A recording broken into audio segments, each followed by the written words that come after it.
All right, there are a tremendous amount of changes happening in Canada, especially with Donald Trump being the 47th president of the United States. Canada is having to change a lot, the most amount of plans. It's unprecedented times. And you're seeing Freeland, you're seeing Justin Trudeau, you're seeing a lot of these politicians that we're not hoping Trump would be in. They're kind of spinning their heads, and it's honestly absolutely hilarious. But that's not all we're focusing on. We're focusing on as well this sneaky little move where you got the Liberals, you've got the NDP. They're trying to actually push back the election in order for certain MPs to be able to qualify for their pensions. This is no longer a conspiracy theory. This is real. It's proven, and it's talked about in committee. Welcome back to the channel. Welcome back to another video, everybody. Before we get into it, I do want to encourage you all to give a like on the video if you haven't yet already, and then might as well subscribe. It's tax deductible. It helps fight climate change for all I care, all that great progressive stuff. And without further ado, let's get into it. We're actually going to start off with something that I haven't done in a little while. The polls, the projection polls. So Pierre Poilievre is still sitting at 215 projected seats with a bottom line of 189, top end of 240.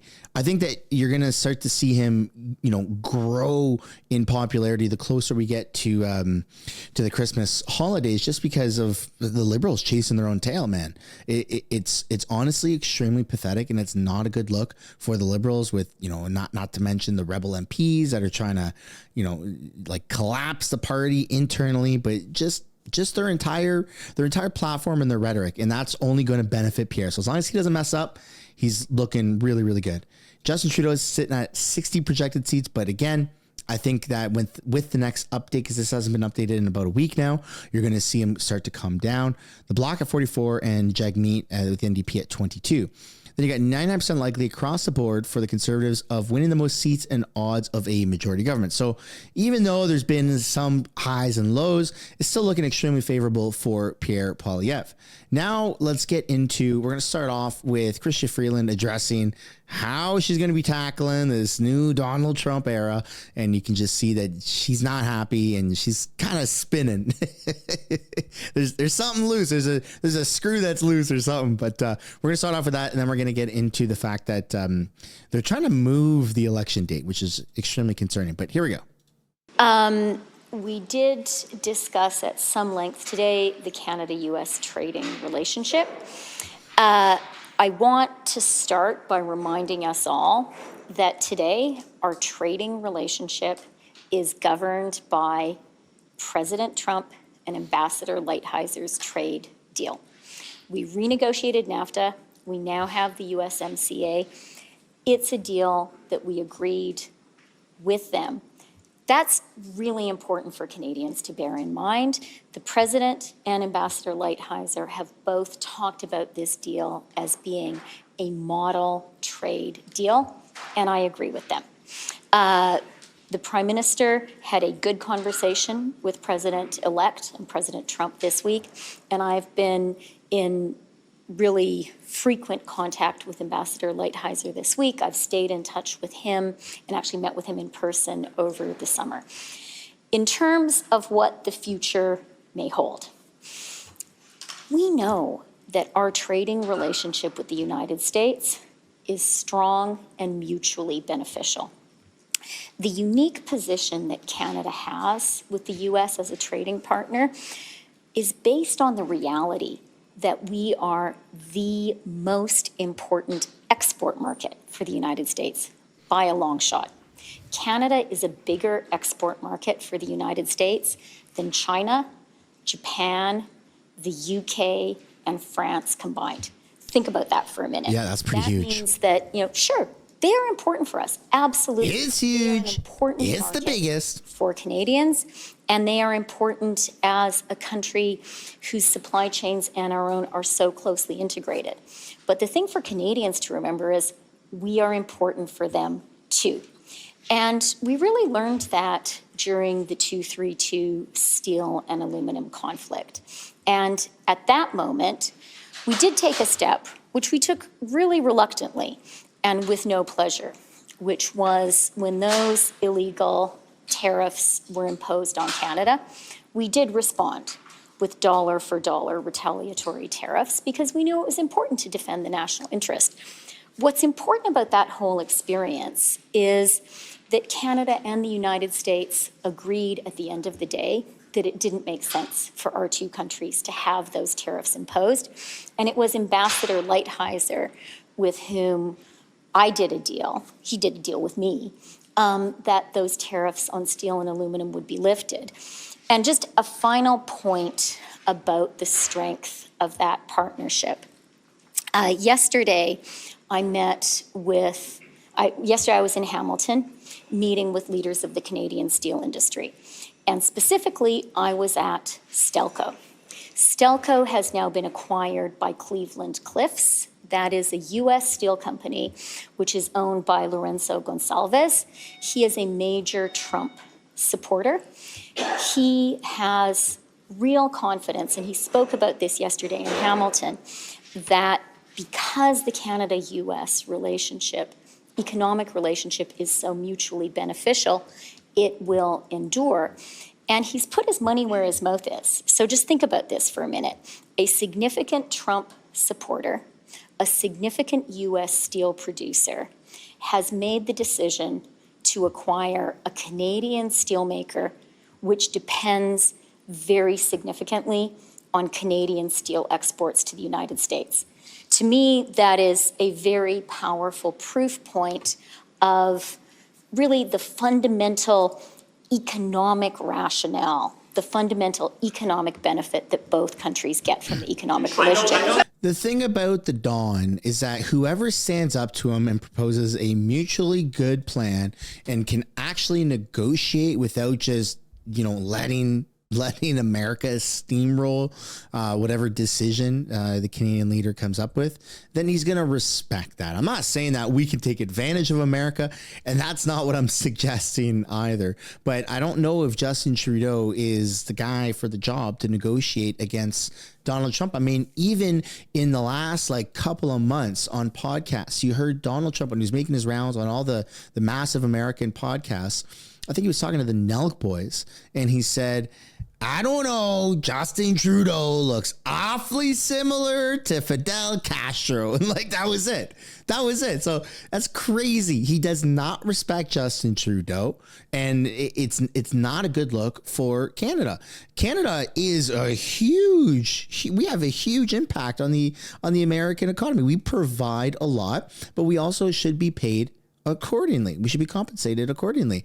And I don't know if this Trump 2.0 version that we're going to be facing is a good match for Justin Trudeau. I feel like maybe before negotiations start, you got to get a strong leader in there like Pierre Poilievre. And I actually don't know if Donald Trump has ever even acknowledged Pierre Poilievre as a potential candidate for Canadian Prime Minister. But I feel like they would get along really well. And some of Trump's policies might actually rub off a little bit on Pierre and give him that confidence, that social confidence, because Trump has obviously moved the goalposts away from taking the safety stick away from the woke radical left. No more talking stick is back to normal. And we need that. We desperately need that here in Canada. So it's going to be interesting regardless of how this plays out. But I'd love to know what you guys think down below in the comments.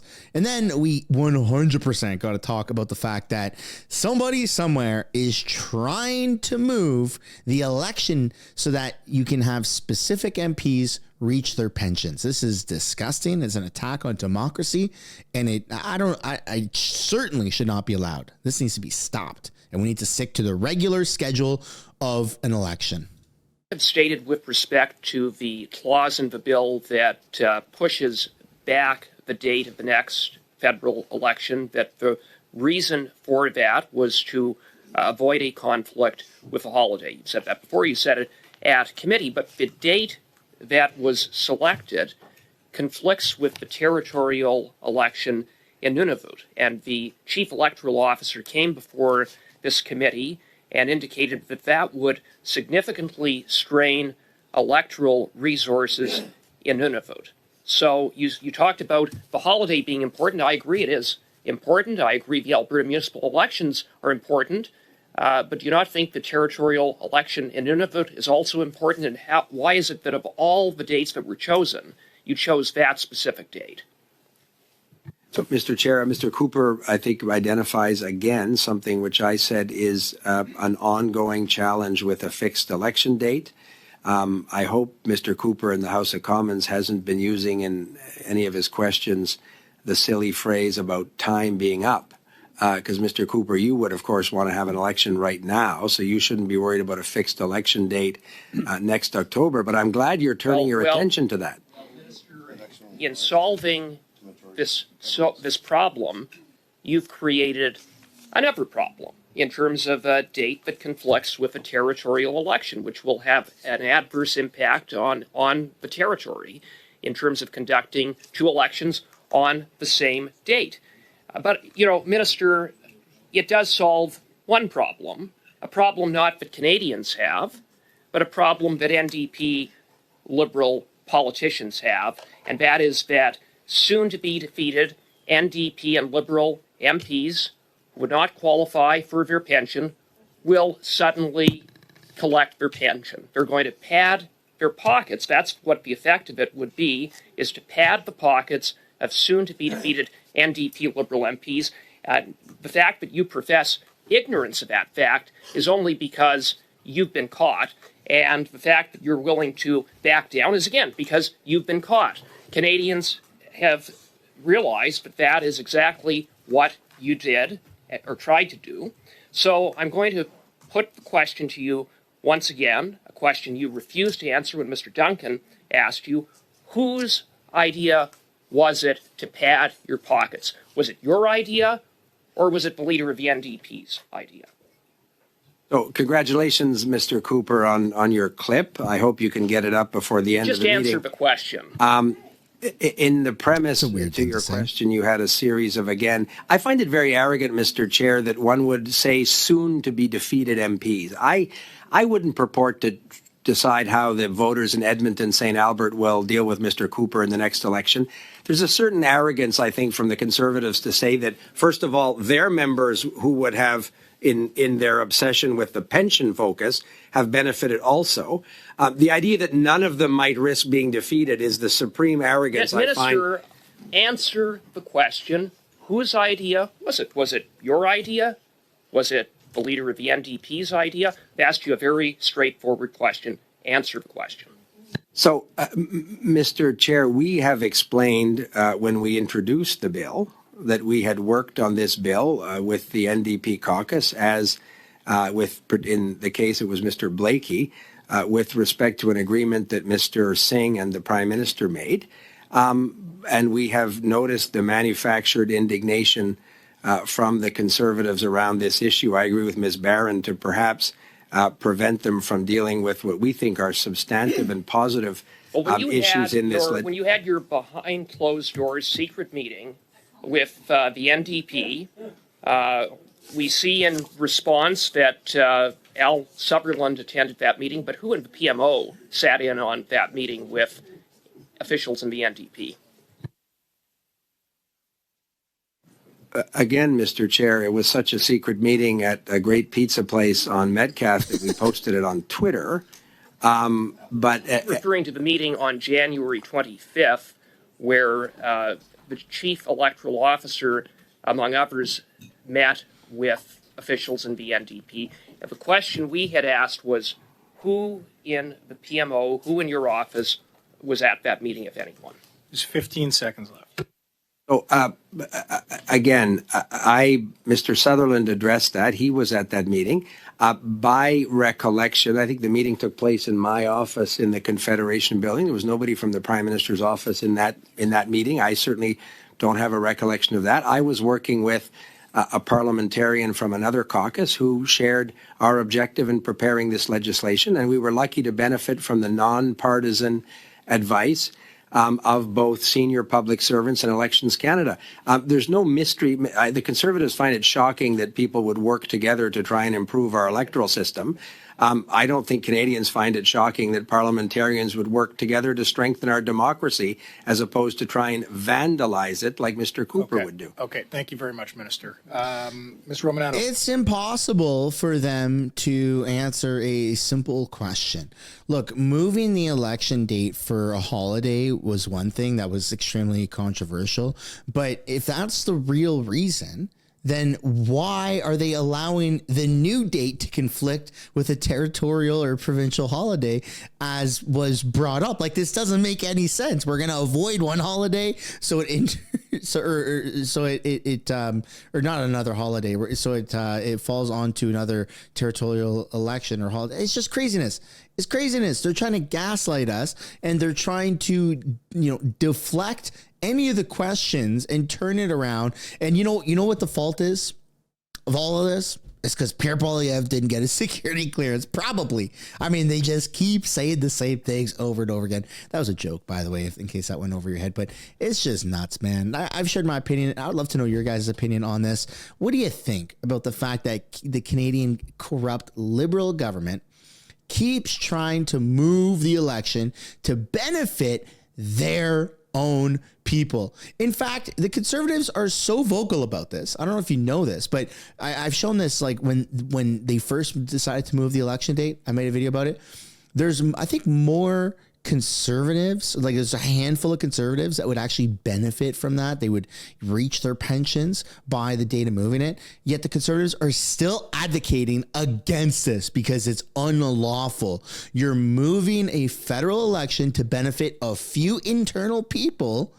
That's not cool, man. That's not how this works. You don't get to just change things like that for an entire country to benefit a few. But again, I mean, what do you expect, man? It's a corrupt Liberal government. Now we got to take a look at what is to come. What is to come between the relationship between Justin Trudeau and Donald Trump? Because they didn't really get along at first with Trump being president a while ago, the first time around. And now he's coming and he's got his sleeves rolled up and he's not messing around. And so what is going to happen? Is Justin Trudeau going to mess up? Is Trump going to mess up? Unlikely that Trump's going to mess up. But let's take a look at what the analysts have to say here. Let's now invite Evan Siegfried. He is a Republican strategist and a political commentator, helping us through with what can we expect where Canada and U.S. relationships is concerned. So a lot is at stake, Evan. Thanks for joining us, though. There's so much to talk about between these two countries, largest trading partners, as we know. And yes, there are tensions on this side of the border with the fact that Donald Trump has won the elections. What could the next term really look like? Your thoughts on what can we expect between this very important relationship going forward? Well, I don't think you're going to see as close of a bromance as we saw in the first Trump term between Prime Minister Trudeau and President Trump. However, both President Trump and Prime Minister Trudeau know that the United States and Canada are integral allies and very close in the world. And for the United States, they're one of our closest 5 allies. That's the first thing. And I think that Donald Trump knows that the threats of tariffs certainly scare economists across the world. But I think people need to understand that they've been misreading Donald Trump when he talks about tariffs. Tariffs are awful. I'm an old school Republican who believes that they cause economic and political chaos as well as increase the cost of living because the cost of the tariff is always passed on to the consumer. If there were tariffs levied on Canadian goods in the United States, the Canadian companies are not paying for that. The consumer here in the United States is. So yeah. I think that when people look at Donald Trump and hear these threats, they get very panicked, but they don't realize they're threats. It's sort of speak softly and carry a big stick because you never know when you're going to need to hit somebody over the head with it. And he is threatening to hit Canada over the head with a big stick if Canada or Canadian companies don't play in what he views a more fair way.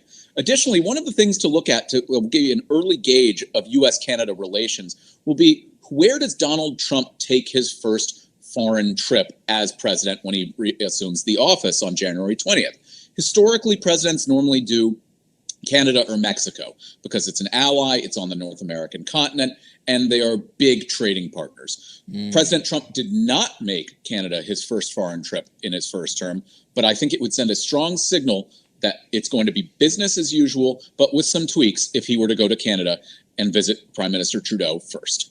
That'll be interesting to see for sure. We will come back to, of course, more on this, but I want to rewind a little bit and talk about the word you used, bromance, between Trudeau and Trump. I don't think that's happening at all, like you said, because Donald Trump, as we know, has named Trudeau quite a few things. He's called him weak. He's called him dishonest. Trump has called Trudeau double-faced. So, yeah. Not just double-faced. He's called him blackface. He's called him potentially Fidel Castro's son. We don't know. He looks identical to him. It's not good. It's not good. There is no... Now, look, can they govern their respective countries and, stay true to just doing the job? I would hope so. I know at least Trump can. For crying out loud, the entire industrial machine, the corporate machine turned on him, and he stayed true to his course, and he doesn't attack the machine. He doesn't threaten to put Hillary in jail or to put Kamala in jail. So yeah, he can do his job. And he doesn't care whether Trudeau likes him or not. That's the difference between a real leader and a piece of crap like Justin Trudeau. Justin Trudeau is going to throw these little hissy fits, and he's going to try and persuade the Canadian public that Trump is bad and blah, blah, blah. And it's going to backfire. It's absolutely going to backfire because people do not like Trudeau, and they overwhelmingly support Trump. And it's awesome because, there's certain things that Trump has said that just resonates with the majority of common sense people. And I can't believe I don't know if a Canadian politician has come out and said it blatantly like this, but let's get men out of women's bathrooms and let's make women for women's sports and men for men's sports. That simple line right there is enough for a lot of people to just be like, yep, you have my support. Trudeau is the total opposite. Looks of it just sounds like a challenging relationship. And also looking at the fact, Evan, you never know. The administration in Canada, too, can go through a quick change. We're in a minority parliament. We can have elections anytime. So, yeah, who knows?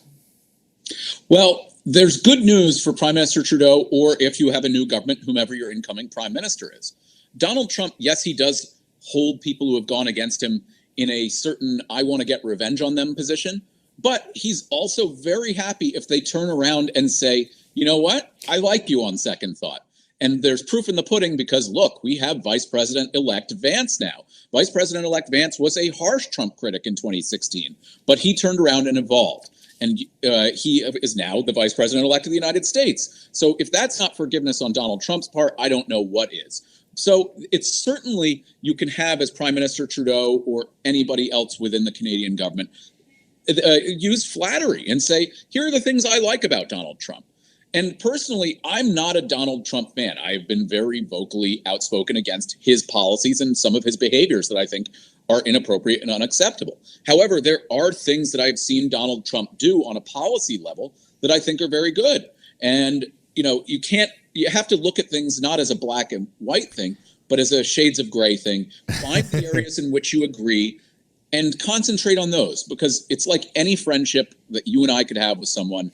There are going to be places you don't agree with them, and there are places that you agree, and your relationship is built on the common agreement. Yeah, there is no choice, right? We know that world leaders have to work with Donald Trump now. They have to work with him as the president of the United States. We know some 70-odd leaders congratulated him after the results came out and he is the president-elect. So yes, there is work to be done, and they will be sitting across the table. But I want to talk to you about something else too, which is very important because, of course, tariffs is... A lot of people, a lot of analysts, a lot of talk show hosts, a lot of politicians that would have said for a long time that they don't like Trump, that they think he's an attack on democracy and blah, blah, blah, and labeling him as Hitler.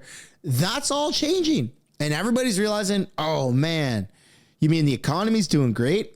You mean more businesses want to invest in America? You mean the stock market has gone up? Like the S&P 500 has gone up 6, 7, 8% just in a matter of days since Donald Trump has won? Maybe it turns out that he's good. He's good for the West. Not only the West, but he's good for the world. He's already stopping all the wars. Russia is down to pull out of Ukraine if Ukraine promises not to put another bid into NATO for the next 20 years. Putin said, all right, cool, bet, let's do it. Hamas is like, all right, I guess we're going to cease fire. China's like, we're going to work with America for global peace. Already everybody's like, okay, daddy's home, Trump is home. Let's go. Let's get our hands out of the cookie jar. That's incredible. Is one thing, and that could be in the immediate. But the other big question mark lingering around is what would happen in 2026 with NAFTA? That involves, of course, as we know, US, Canada, and Mexico. And our Deputy Prime Minister, Finance Minister, had to make several rounds to the United States while she was negotiating the NAFTA the previous time. So that is something that we have to keep a lookout for as well. Yes. Well, any treaty has to be authorized by the United States Senate as well. So that is a very important thing here. The Congress plays a role in our treaties in the United States under the Constitution. So Donald Trump could go and ask for all of these concessions or get whatever he wants from Canada, from Mexico, and other trading partners, but it's still subject to lawmaker review. So it's going to be difficult. But I think at the same time, yes, taking multiple trips to the United States to talk about areas of disagreement, I think that's a healthy thing. That's pretty standard in negotiating any sort of deal between two countries. Bilateral, trilateral, or multilateral deals often involve intense points of disagreement and finding a way to move forward through them. So that's, while it can be of concern in the lead up, I think at the end of the day, there will be a fair and equitable deal reached in 2026. Yeah, another round of interesting conversations for sure. Evan Siegfried, Republican strategist and political commentator. Appreciate your time, Evan. I think that the world is finally going back to a normalcy that we have longed for.